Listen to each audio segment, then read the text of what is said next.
கனத்துக்கும் மதிப்புக்குரிய தேவ பிள்ளைகளே, ஆண்டவர் கிருபையின் வாசலை திறந்திருக்கிறார்.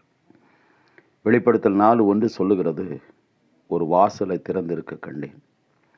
அதில் இருந்து ஒரு சத்தம் உண்டாயிற்று, அது இங்கே ஏறி வா என்று சொன்னது. இந்த உலகத்தில் எந்த சூழ்நிலையிலையும் நம்மை அடிமைப்படுத்தி, நம்மை கீழ்ப்படுத்தி, நம்ம வாழ்க்கையை உயர விடாம தரை மட்டும் தரை தட்டி நம்மளை ஒடுக்கி கொண்டு இருக்கும்போது, உன்னதத்தில் இருந்து உனக்காக ஒரு சத்தமும் ஒரு வாசலும் திறக்கப்பட்டிருக்குது. அந்த தேவ சத்தத்தை கேட்க கர்த்தராய் இருக்கிற இயேசு கிறிஸ்துவை விசுவாசித்து அவருடைய வார்த்தையின்படி கேட்கிறவனுக்கு அவர் அதை கிருபையாக பதில் கொடுக்கிற தேவராயிருக்கிறார்.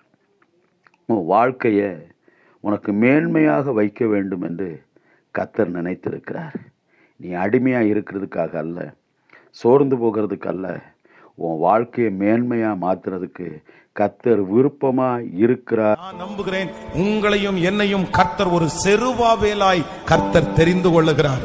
செருபாபேலுடைய கையில் இருக்கிற தூக்கு நூலை ஆசையாய் பார்க்கிற கர்த்தர் வாக்கு கொடுக்கிறார்.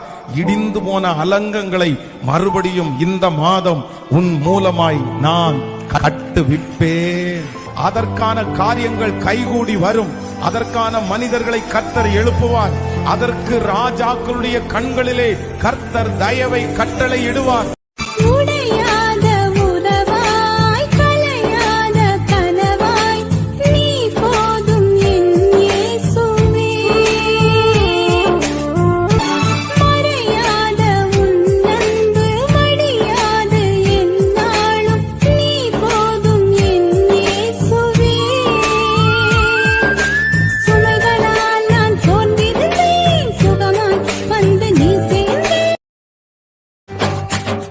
அல்லேலூயா பாடுவோம், பாடி பாடி மகிழ்வோம், தேவ சமூகத்தில் நாம் கூடி சேருவோம்.